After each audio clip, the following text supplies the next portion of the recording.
Amateur Traveler is in its 20th year now, but can you imagine if I had people on the show who had never been to the destination, but had just read about it or seen a movie about it?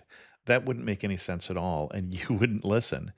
We all know how important it is to receive advice from people who know a destination to get the most authentic local experience. And a great option for experiencing this is Explore Worldwide and their authentic small group adventures, led by local tour leaders, perfect for solo travelers who want to meet like minded people with a desire for adventure. I'm often an independent traveler, but two of my last three trips were with small group tours because they organize everything and it's a lot easier. If you want to recreate the tour I did to Malta, they have a Malta and Gozo Discovery Tour. I'm intrigued by one of their tours called A Taste of Sicily. The company again is Explore Worldwide, and visit exploreworldwide.com to learn more. And thanks to Explore Worldwide for sponsoring this episode of Amateur Traveler. The nights are long, the days are short, and the weather is chilly to downright cold, depending on where you are. It's a good time to slip into a Quince iconic Mongolian cashmere sweaters, which start at only $50. You can treat yourself to everyday luxury at an affordable price with Quince. If you really want to dive into luxury, you can check out their leather handbags, washable silk shirts, and European linen sheet sets. Whatever you're looking for at Quince, all the prices are 50 to 80% less than similar brands, and they do that by partnering directly with top factories and cutting out the middleman. They only work with factories that use safe, ethical, and responsible manufacturing processes. And of course, they use premium fabrics and finishes for that luxury feel in every piece. But you've already heard me rave about my Quince travel pants. Treat yourself this winter without the luxury price tag. Go to quince.com/traveler for 365-day returns plus free shipping on your order. That's QUINCE.com/traveler to get free shipping and 365-day returns. Quince.com/traveler. And thanks to Quince for sponsoring this episode of Amateur Traveler. Got my bags packed, I'm on a roll. I'm heading out there, and I'm ready to go. I'm looking real good in my passport photo. Oh, no. Amateur Traveler, episode 263. Today, the Amateur Traveler talks about salt flats and rugged mountains and music everywhere as we go to Northwest Argentina. One more cafe. I know that I should be heading home, but maybe not today. Welcome to the Amateur Traveler. I'm your host, Chris Christensen. Before we get into this week's interview, I do have two news stories for you. The first one, if you're going to be traveling in Boston anytime soon, you might be interested to know that Boston is doing a reenactment of Snakes on a Plane, with snakes on the T, with snakes on their public transportation system. Someone has lost their pet snake, Penelope, so if you see a snake, report it. And then in news of the weird, a 35-year-old New Hampshire man is in the hospital after trying to escape from the police by lowering himself out of a fourth-floor room using tied-together bed sheets at the Hilton Garden Inn in Manchester, New Hampshire. The failed escape artist, Jose B. Martinez, was tracked down at the hotel by police who were looking for him because he was using his girlfriend's credit card without permission. He broke several bones. That only works in the movies. For links to both of those stories, check out the show notes at amateurtraveler.com. I'd like to welcome to the show Jeff Jung, who's coming to us from Career Break Secrets. And Jeff has come to talk to us about Northwest Argentina. Jeff, welcome to the show. Thanks, Chris. Thanks for having me. Jeff, again, is one of those bloggers that I met at the TBEX, the Travel Blog Exchange Conference, and I pitched that I'd love to have Jeff come on the show, but it took us a little while to find someplace we haven't already talked about. Northwest Argentina, I had never even heard of the two cities that you pitched for me. Why would we go there, and what are we going to see? Well, it is a part of Argentina that isn't as well known. I mean, when people think of Argentina, it's Buenos Aires, maybe Iguazu, and Patagonia. And when I first got to Argentina, I had heard about Salta and Jujuy, which are the two cities and also the names of the provinces. And I just didn't hear much about it. It was sort of like this mystery, like you have to go there, you have to see it, but I didn't really know why. And I think the reason to go, now having been, is it is so different from the rest of Argentina because culturally, it's not as heavily influenced by the Europeans. So there's not the Italian influence or the German influence like you get in Patagonia. It really has stayed true to the Andean culture from way back. And in fact, this is a part of Argentina that actually was part of the Incan Empire once upon a time. And you see that everywhere in the people, in the culture, in the architecture. And so you really get a totally different travel experience visiting this part of Argentina than you do in some of the other parts that are more well known. Sounds like culturally it might even be closer to Peru then. Peru, Bolivia, absolutely. Yeah. Okay. Absolutely. Now, Bolivia is a particularly poor country. Is this a prosperous area, or are you starting to get into that poverty of Bolivia? What is the area like? I haven't been to Bolivia, so this for me was sort of like what I consider Bolivia light, and that may not be a fair comparison, to be honest with you. It is a very rural area once you get out of the city of Salta.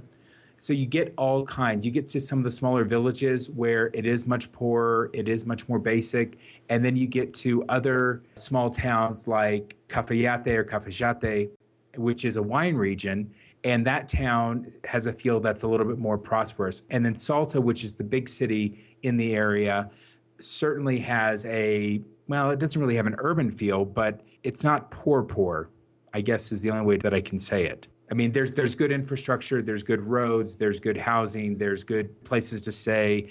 The architecture is incredible. The museums are fantastic. So in that sense, it has the development that the rest of Argentina has, the same sort of level that you'd find in other areas. Okay. And I should say, too, when we talk about places like Jujuy, or even when we pronounce Jeff's name, we're using some J's there. So we're not going to try and spell things out. That's what the show notes are for. If you want to find these things on a map, you're probably going to need to look up the show notes to see how to spell them, or even to see how to spell Jeff's name, who pronounces one J with the Anglo way and one J with the Spanish way, just to make it complicated. But going back to Northwest Argentina, what surprised you about the region? I think probably something that I already mentioned, it was just the total difference and change in the culture that was there. That was something that I didn't expect. Of course, I didn't have a lot of expectations going in. So that was one. We talked about that.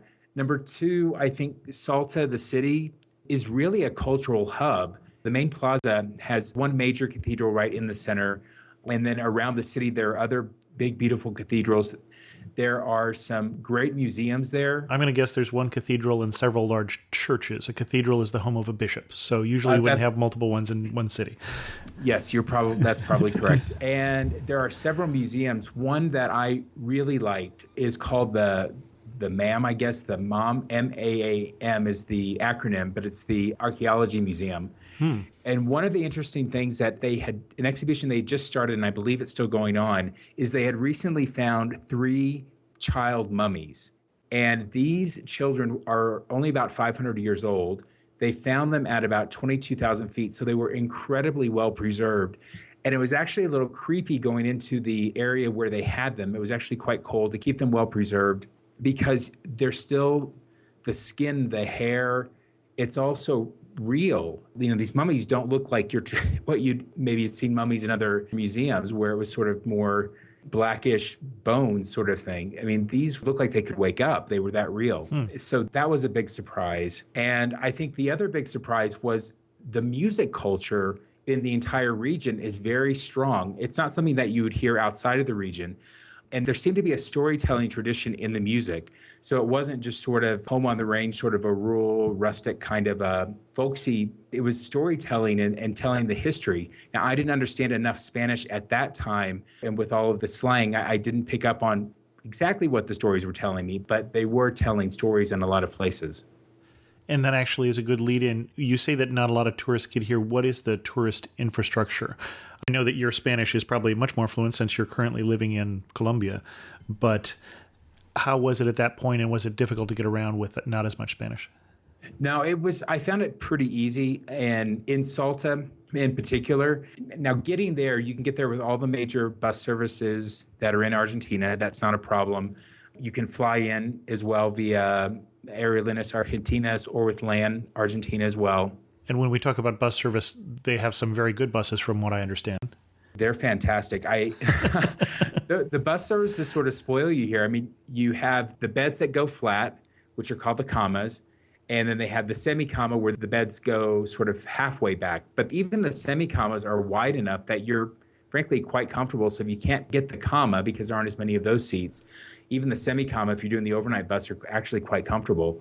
Yeah, I love the buses in Argentina and Chile as well, for that matter. So getting there is not a problem. And English, if your Spanish is limited, at least in Salta, that's really not that big of a problem. Maybe in some of the really small towns around the area, you might have to do a few more hand gestures if your Spanish is weak, but I didn't see it to be a big problem while we were traveling around. Okay. And then my impression is that Salta would be a good home base. We'd go up to Salta and we could do most of this from there. Yeah, I love a good road trip. And that's how we sort of toured this area. We rented a car. There were 5 of us. We got a sort of an extended Volkswagen to drive us around with all of our stuff. And that was a great way to do it. Now, there's plenty of local bus services to get you around to the different towns. But a lot of the experience, because it's so rural, is just being out there, seeing the mountains, stopping for the cemeteries that are on the side of the road and getting to some of the far out places. There's salt flats in the area. When I speak of the area, I mean the entire Salta, Jujuy provinces. So this is one area where I would recommend, maybe find a couple of buddies in the hostel and renting a car and doing a road trip. And what are the major sites that you would recommend to see? You mentioned the cathedral and the museum. Yeah, those are the main things, to do some museum hopping, go see the cathedrals. There are night services as well. The city really lights up. There are a few, I don't know if they're bars. Nightclub is not the right word, but they're places where you go, you can have dinner, and they'll have shows. So you see a bit of some of the local entertainment, the local singers, local dancers.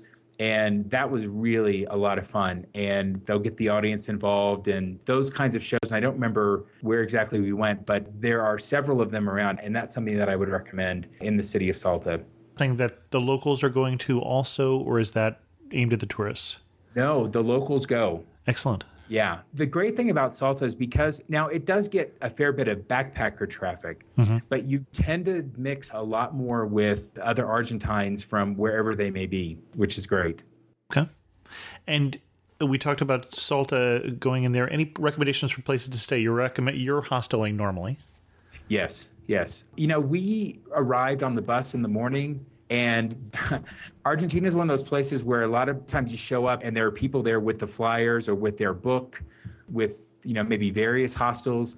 And we just went with one of the guys that happened to catch us, and they had their book and they had a hostel that we liked. And there were 5 of us in our traveling group, and they had room for us. And so that's what we went with. This was 2.5 years ago. So I think we only paid something like $12 a night. It was a nice place. That room could hold 5 or 6 people, but we were a group of 5 or 6. That wasn't a problem.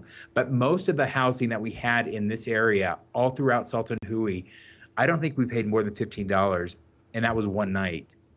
Everything else was in that $10 to $12 range. Okay. It was pretty cheap, and it was nice. It was nice accommodation. It's interesting, too, when you have a group of, say, 5 or 6, and you go into a hostel that has rooms for 5 or 6, it's a very different thing because you're not in a dorm room. You're basically in a private room with people you know.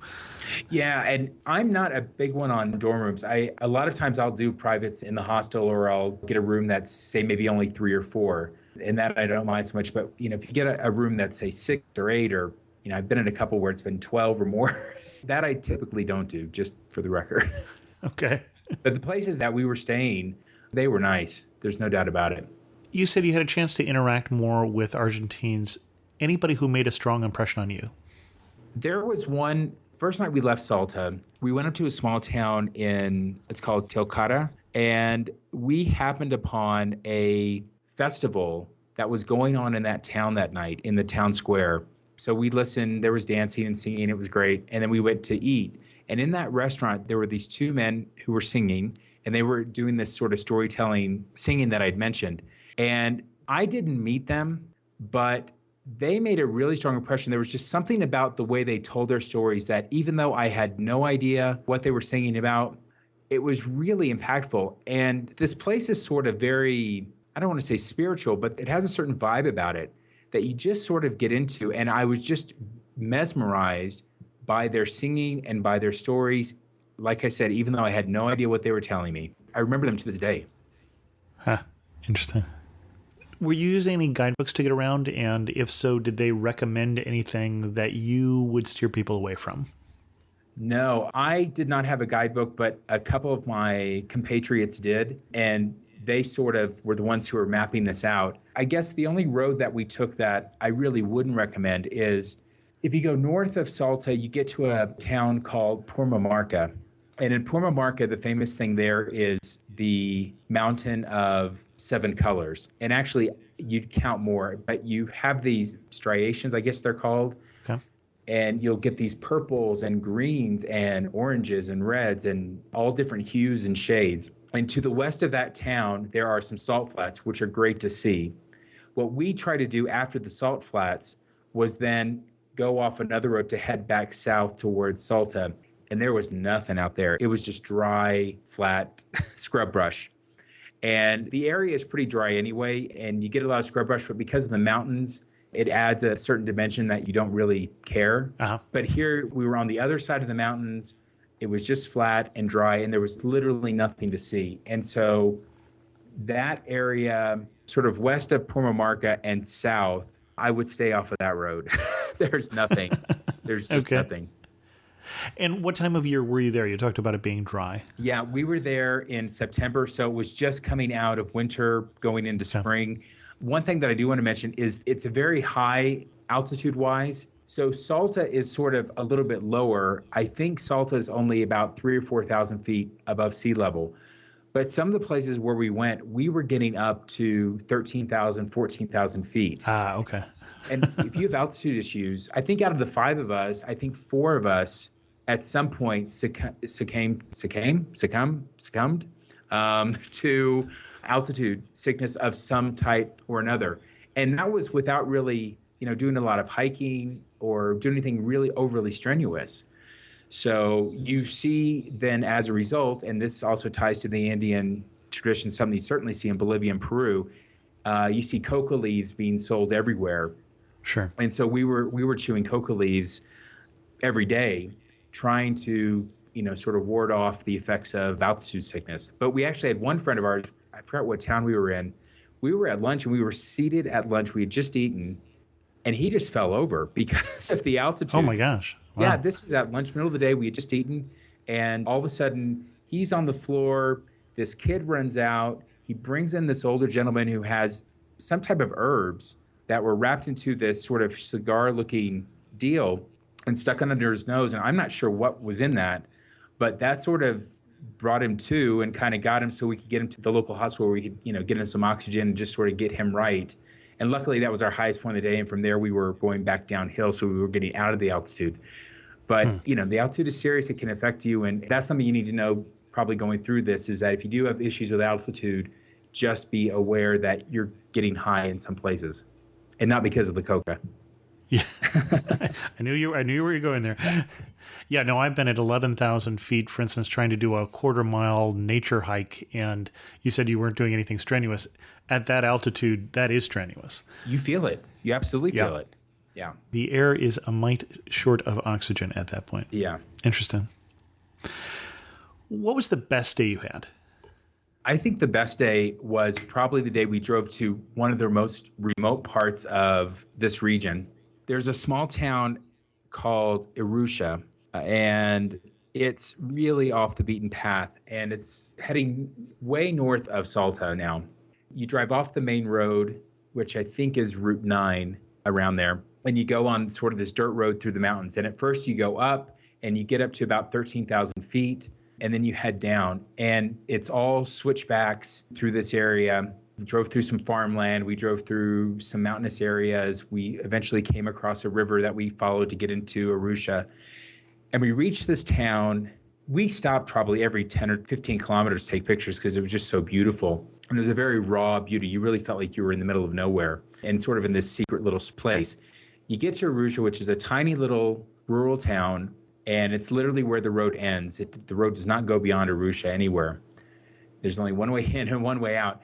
And we got there at sunset, and the town sits at the base of this canyon wall. And we got into our hostel, we made some mate, and we sat and watched the rest of the sunset as it sort of went down watching that against this canyon wall, that was, I couldn't even begin to say how high it was. And with the colors of the sunset, after the beautiful drive, you're sitting there with friends.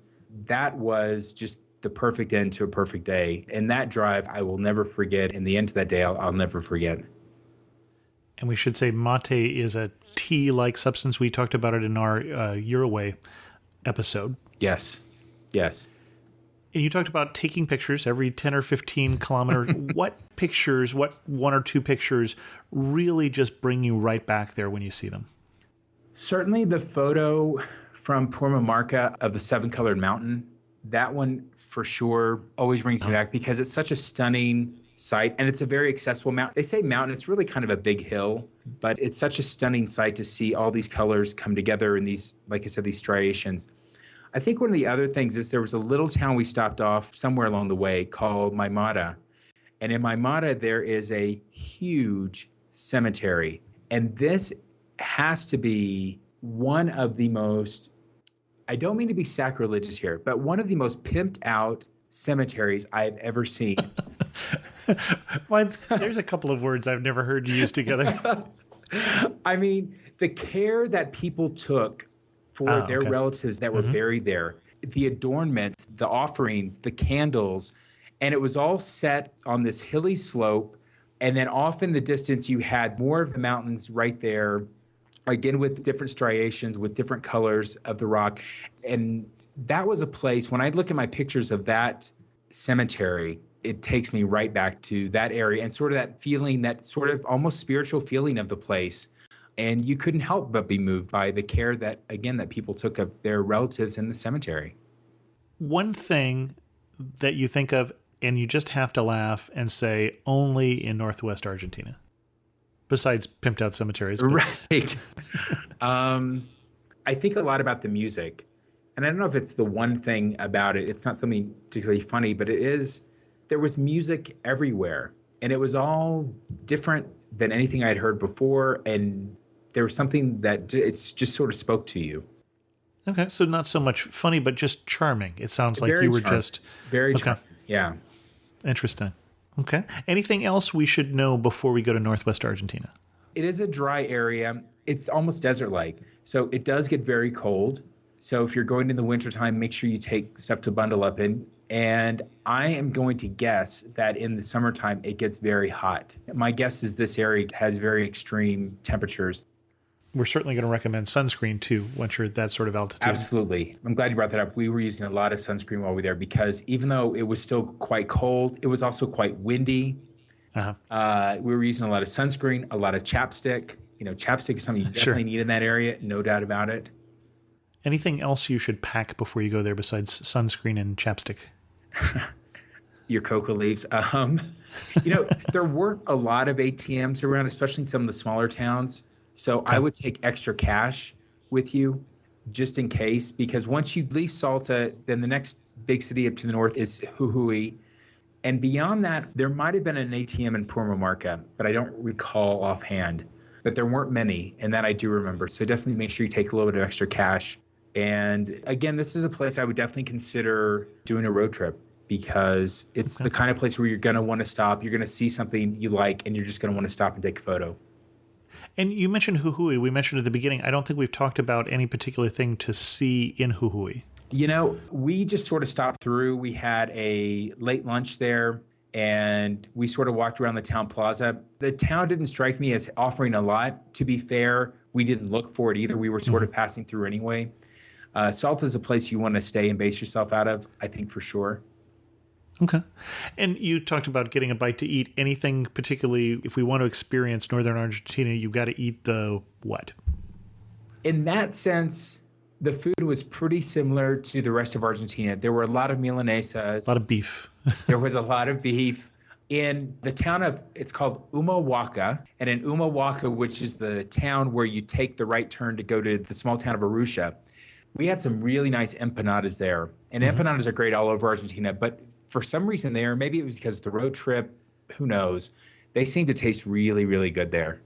So I recommend the empanadas in Humahuaca. Okay. As we go to wind this down, these questions are coming. Finish this sentence for me. You really know you're in Northwest Argentina when what? You really know you're in Northwest Argentina when you are driving in the middle of nowhere and all of a sudden you see people and houses that you wouldn't expect to see there. Okay. And if you had to describe that area in 3 words, what 3 words would you use? Spiritual. Okay. That's been a theme I've noticed as you've talked about this area. Okay. Yeah, it really kind of hit me. And I get the impression that is not a term you throw out all the time. No, it's not. Okay. Some people do. So I just wanted to set people's expectation here that this struck you as different. Yeah, this is a place that really, there's a soul to it. Interesting. Soulful, maybe is the better word. Okay. Musical, for sure, musical. And there's a comforting solitude about the place. Okay. I was just reading an article about the 4 noisiest places in the world, the 4 noisiest cities. This, I don't believe, was listed. No, but in fact, Buenos Aires was the top one in Latin America. Right. I saw that, and this would be the opposite of that. Mm-hmm. Interesting. And our guest has been Jeff Jung. Jeff, tell us a little bit about Career Break Secrets before we let you go. Sure. Career Break Secrets is a site I launched almost a year ago to help people plan better for their career break or for their long-term trip. And specifically, what we offer are, we have our blog, we have a video podcast, and we have a product that we offer as well, which are video travel guides for countries where people like to take career breaks. And we can't show everything that's in a country, but we go deep on travel experiences that career breakers typically like to do, like volunteering, learning a new skill or a hobby, or cool ways to see a country like a ferry or a cool hike or biking, those kinds of things. And we have lots of videos on the site. We are primarily a video site, and we've got lots of interviews of people who have taken career breaks telling their story, lots of inspirational videos. We have our rough cuts, which are our sort of behind the scenes, things that didn't make the video guide. So there's a lot of content out there for people who are thinking about a career break and want to plan a better career break. Excellent. Jeff, thanks so much for coming on the show and telling us of your love for Northwest Argentina. Thanks so much, Chris. In news of the community, I had another piece of feedback about the show we did on Melbourne from Alex, who wrote and said, very much enjoyed the podcast about one of my country's nicest cities. As a Sydney-sider, my favorite will always be Sydney, though. Just 2 points. One, Australia Day, January 26th, is the celebration of the landing of the first fleet in Sydney Cove in 1788, not Captain Cook, as Andy said. And number 2, the photos you flashed up while discussing Australian rules footballs, or Aussie rules, were of soccer, not actually of the football code you were discussing. And I've talked to my editor about that, and he swears it will never happen again. But honestly, he's not a big either soccer or Australian rules football fan, so I think I know why that happened. But thanks for your feedback, Alex. And then in the comment that I received at amateurtraveler.com that most intrigued me this week, and my apologies to Alex for saying this, is I heard from a French textbook publishing company that is publishing an English learning guide for teachers entitled Meeting Point, which has an accompanying CD for the classroom, and they want to use the Amateur Traveler. So that is yet another place the Amateur Traveler is being used to teach English. I think probably the most notable place is the University of Oxford in England, but that made my week. I think with that, we'll end this episode of the Amateur Traveler. If you have any comments, or if you want to use the Amateur Traveler to teach English where you live, feel free to post a comment at amateurtraveler.com or send me an email to host@amateurtraveler.com. You can also follow me on Twitter @Chris2X. As always, thanks so much for listening. I got to see one more cathedral. I got to sit in one more cafe.